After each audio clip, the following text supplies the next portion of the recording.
안녕하세요. 벌써 20강이에요. 오늘 마지막 강인데요. 그동안 이탈리아 공부하느라고 정말 힘드셨죠? 암기할 것도 많고 문법 내용도 너무 복잡하고 까다로운 게 많았는데요. 여러분, 우리 20강 그래도 좀 즐겁게 마무리 해볼게요. 자, 일단 20강의 제목 한번 보시면 도베 라스타치오네 삐우비치나 가장 가까운 경찰서가 어디 있나요? 라고 하는데 지금 경찰서를 찾는 거 보니까 뭔가 다급한 일이 생겼나 봐요. 자, 본문 같이 볼게요.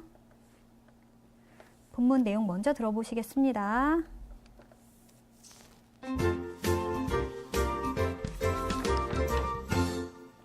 Lezione 20. Dov'è la stazione più vicina? Dialogo 20. Aiuto! Mi hanno rubato la borsa e sono scappati via in quella direzione. Mi aiuti, per favore. Oddio, mi dispiace. C'era qualcosa di importante dentro la borsa? Sì, il portafoglio, le carte di credito, il passaporto. C'era tutto. Non so cosa fare. È un problema serio. I ladri sono sempre di più in questa città, signorina. Cerca di calmarsi.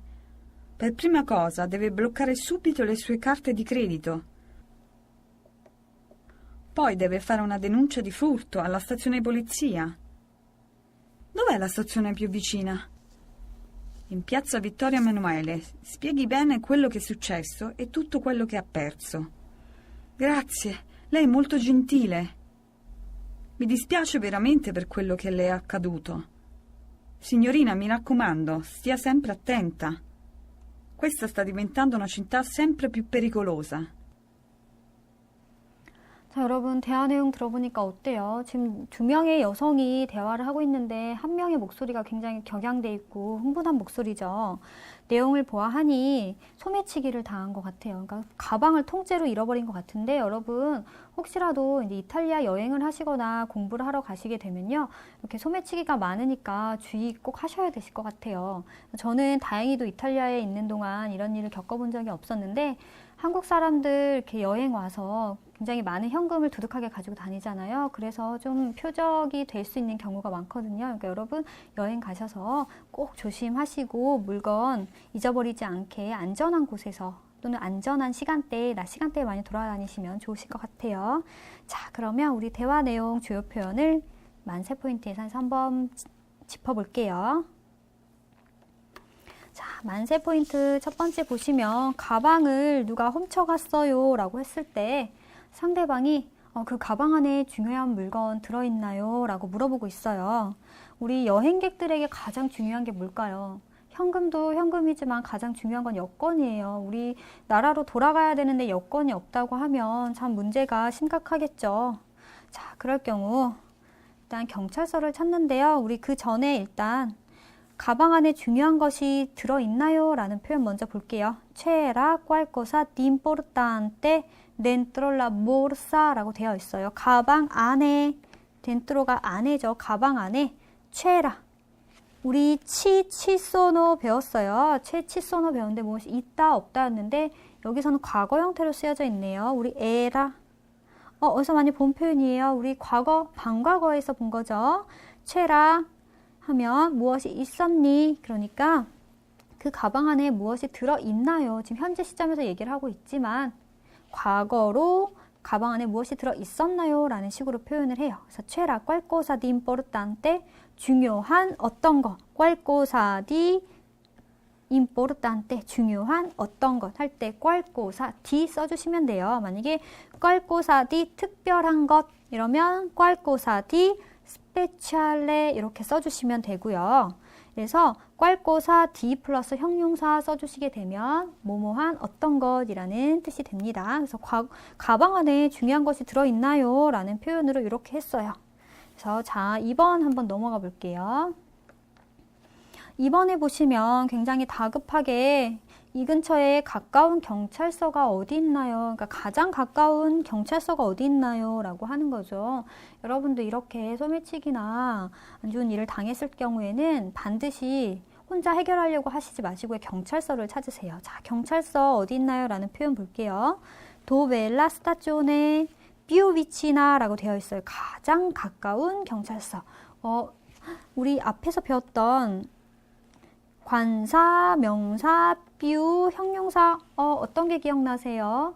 가장 뭐뭐한 최상급 표현이죠. 가장 뭐뭐한. 근데 이게 절대적 최상급이 아니고 상대적 최상급이라는 거였어요. 자, 상대적 최상급 가장 가까운 경찰서가 어디에 있나요? Dove la stazione più vicina? 라고 해주시면 되세요. 자, 아래 설명이 나와 있는데요. 우리 앞서서 최상급 표현 배울 때 나왔던 문법이지만 한 번 더 복습할게요. 정관사, 명사, 비유, 형용사는 상대적 최상급이다. 그럼 절대적 최상급은 어떻게 하나요? 절대적 최상급은 어미 형태를 좀 변형시켜주면 되죠. 그래서 형용사에다가 이시모라는 어미를 붙여주면 절대적 최상급이 된다고 했어요. 자, 그러면 우리 앞서서 배운 내용이니까 다음으로 넘어가 볼게요. 세 번째 보면은 이제 경찰서가 어디냐고 물어보고 그 앞에 상대방이 얘기를 해줘요. 경찰서 가서 잘 설명을 해라. 무슨 일이 일어났는지, 그리고 또 무엇을 잃어버렸는지 잘 설명을 하세요. 라고 당부의 표현을 얘기하고 있어요. 자, 한번 볼게요. Spieghi bene quello che è successo e tutto quello che ha perso. 자, spieghi 설명하세요 라는 명령법이죠. spiegare 라는 표현이에요. Spieghi bene 잘 설명하세요. 무엇을, 뭐뭐한 것을, quello께 뒤에서부터 수식이 돼요. 뭐뭐한 것. 에 수채서 일어난 것. 그리고 tutto quello께 ha perso 뭐뭐한 것. 지금 여기 보면은 우리 앞서서 관계대명사 같은 거 많이 배웠는데 이 관계대명사 같은 경우에는 주어를 포함하고 있는 관계대명사예요. 그래서 일어난 것 또는 당신이 잃어버린 모든 것을 잘 설명하세요 라는 표현이에요. 자, 그러면 우리 설명 한번 볼게요. 주격, 목적격, 관계대명사인 깨 구문에서는 종속절의 주어와 목적어가 빠져나와서 선행사가 되어야 하는데 그것이 문장 내에서 명시적으로 드러나지 않을 경우가 있어요. 그럴 경우에는 quello로 그냥 대치시켜 주시면 돼요. 또는 모든 것이라는 의미를 포함하고 있을 때는 tutto를 붙여주시면 되시고요. 그래서 인위적인 선행사를 만들 수 있다. 그래서 quello께 하면 뭐뭐한 것, tutto quello께 하면 뭐뭐한 모든 것 이렇게 생각을 해주시면 됩니다. 자, 다음 문법 설명으로 넘어갈게요. 여러분, 우리 20강에서는 문법이 이제 좀 특별한 문법이 있는 것보다는 그냥 기본적인 설명을 하나 해주고 있어요. 이탈리아어로 문장을 구성할 경우 기본적인 구조라는 게 있기 때문에 우리 구조 설명을 한번 해드릴게요. 이탈리아어 문장의 어순은 주어, 동사, 목적어 순이에요. 주어, 동사, 목적어 혹은 뒤에 부어가 따라 나오는데요. 부어가 있을 수도 있고 없을 수도 있는 경우에요. 부어라는 게 문장 보충을 해주는 것이잖아요. 그렇기 때문에 기본적인 어수는 주어, 동사, 목적어라고 생각을 해주시면 되세요. 그래서 만약에 문장을 만들려고 하면 이 구조를 반드시 생각을 하고 주어 먼저 찾고 그 다음에 동사 그리고 목적어 이렇게 표현을 해주시면 됩니다. 자, 우리 예문 한번 볼게요. 예문을 먼저 보면은 이 라들이 non spariscono 도둑들이 이 도시에서 사라지지 않는다라는 표현을 쓰고 있는데 일단은 가장 중요한 게 뭐라고 했어요? 주어, 동사, 목적어예요. 그러면 주어 먼저 찾을게요. 도둑들, 동사, 사라지지 않는다죠. 나머지들은 문장을 구성하는데 의미를 좀 더 명확하게 해주지만 아예 필수 요소는 아니에요. 자, 그렇기 때문에 이 라들이 non spariscono라는 문장이 나올 수가 있어요. 근데 여기다가 절대라는 표현을 넣어주고 싶다. 그러면 붙여주면 되죠. 이 라들이 non spariscono mai. 그래서 spariscono를 수식해주기 때문에 뒤에다가 붙여주시면 되세요. 자, 그 다음에 또 하나 더 붙여주고 싶어요. 이 도시에서부터 라고 하니까 이 라들이 non spariscono mai 뒤에다가 da questa città라는 것을 넣어주시는 거예요. 그래서 솔직히 이 도시에서나 절대 이런 표현은 문장을 명확하게 해주는 역할을 하지만 이렇게 필수 요소가 아니기 때문에 주어, 동사, 목적어만으로도 혹시 자동사일 경우는 목적어도 필요 없죠. 그래서 주어, 동사만으로도 문장을 구성할 수 있다 라고 생각을 해주시면 되세요. 자, 그러면 두 번째 한번 넘어가 볼게요. 자, 여러분 우리 두 번째 복문 만들기 볼게요. 복문이라는 것은 문장이 복수개가 있다라는 건데 우리가 두 문장을 하나로 연결할 경우에 어떤 것을 활용했었나요? 그렇죠. 관계대명사라는 걸 썼어요. 이 관계대명사를 이용해서 두 문장을 결합을 시켰는데 자, 설명 한번 볼게요. 복문은 두 문장이 하나로 결합된 것이므로 적절한 관계대명사로 연결된다라고 되어 있어요. 근데 관계대명사를 쓰려면 두 문장 안에 공통된 선행사, 명사가 있어야 되거든요. 자, 예문 한번 볼게요. 첫 번째, ho comprato ieri un orologio. 두 번째 문장, l'orologio è molto caro. 두 문장을 연결하려고 하는데 보니까 공통된 선행사 un orologio, l'orologio가 있네요. 아, 그러면 관계대명사를 이용해서 묶을 수가 있어요. 자, 어떻게 묶여지나요? l'orologio che ho comprato ieri. 내가 어제 산 시계는 è molto caro. 무척 비싸다라고 하나의 단문으로 이루어질 수가 있네요. 자, 이렇게 선행사가 종속절에서 주격이나 목적격 역할을 한다면 우리가 깨라는 관계대명사를 썼어요. 자, 그런데 두 번째 예문 한번 볼게요. 장소라는 것이 공통된 선행사로 나와요. 그럴 때는 sono cresciuto a Seul. 저는 서울에서 자랐어요. sono nato in questa città. 나는 그 도시에서 태어났어요. 보세요. 세울이랑 questa città가 중복이 되고 있어요. 자, 어떻게 연결을 시키냐 하면 sono cresciuto a Seul. 나는 서울에서 자랐어요. 그 도시는 어떤 도시예요? 내가 태어난 도시예요. 라고 쓰고 있어요. 자, 이 도베라는 경우는 장소 관계대명사예요. 앞에 나오는 이 도시가 뒤에 종속절에서 주격이나 목적격 역할을 하고 있지 않아요. 그런데 얘가 선행사가 장소예요. 그럴 경우에는 도베 혹은 인꾸이라는 관계대명사를 써줄 수 있다고 앞서서 배웠어요. 자, 이런 식으로 복문을 만들 수가 있고요.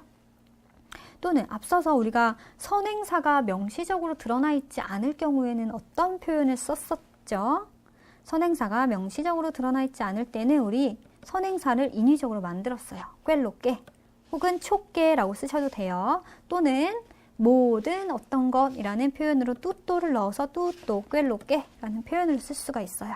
그래서 앞서 얘기한 것처럼 spieghi bene quello che è successo.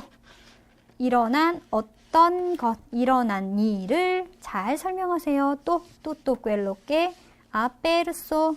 잃어버린 모든 것을 잘 설명하세요 라는 표현을 쓸 수가 있었어요. 자, 그러면 3번으로 한번 넘어가 볼게요. 자, 세 번째에서 보면은 우리 강조 효과 내는 방법. 우리 앞서서 강조 효과 내는 방법을 대명사를 이용해서 썼던 거 기억하시는지 모르겠네요. 자, 우리 대명사를 이용해서 강조를 할 수 있는데, 자, 일단 설명 볼게요. 강조를 위해서 문장 내 어떤 요소를 좌우로 빼내서 원 위치로부터 이동시키는 것. 설명이 좀 길지만 원래 위치에 위치를 시키지 않고 좀 다른 특정한 위치로 이동을 하게 되면 이것은 문장 내에서 시각적으로만 봤을 때도 뭔가 변화가 생긴 거잖아요. 그러한 변화는 강조를 위한 효과를 내기 위한 것이다 라고 생각을 해주시면 되세요. 그래서 위치가 이동했다. 원 위치에서 다른 위치로 이동이 됐다 이러면 이것은 강조 효과가 있구나 라고 생각을 해주시면 되시고요. 예문 한번 볼게요. 자, il libro l'ho messo io lì. 자, 보세요. il libro 그 책, 그것 보세요. 리브로가 있는데 또 그것을 대명사로 한 번 더 받아줬어요. 이게 강조하는 용법 중에 하나였죠. 두 번 반복을 해줌으로써 그 책을 강조를 해주는 거예요. L'ho messo io, 내가 놨어, 거기에 라는 표현이죠. 자, 그리고 두 번째 볼게요. L'ho messo io lì, il libro. 여기서는 위치를 바꿔줬네요. 리브로를 맨 끝으로 이동을 시켰어요. 자, 앞에서 대명사로 먼저 언급을 해주고 그 다음에 다시 한번 그 대명사가 무엇을 가리키는지 일 리브로 명시적으로 또 한번 반복을 해줬네요. 이렇게 함으로써 이 리브로가 강조가 되는 거예요. 그 책, 내가 거기 놨어 라는 표현이에요. 자, 여러분 이렇게 원래 있던 위치에서 다른 위치로 이동을 시킴으로써 그 문장 강조를 할 수 있다라는 거, 강조 효과를 낼 수 있다라는 거 한번 같이 배워봤는데요. 여러분 어떠셨나요? 이탈리아어 공부가 많이 힘드셨을 거라 생각이 들긴 하는데 그래도 불규칙 속에서도 여러 가지 규칙이라는 게 발견이 되기 때문에 여러분 인내심을 가지고 이탈리아어 공부를 하게 되면 이탈리아 여행을 가시거나 가서 공부를 하실 때만 어려움이 조금 덜 하실 거예요. 자, 저와 함께 이탈리아어 공부를 해봤는데 좀 보람 있는 그러한 공부가 되었기를 바랄게요. 자, 여러분 수고 많으셨습니다.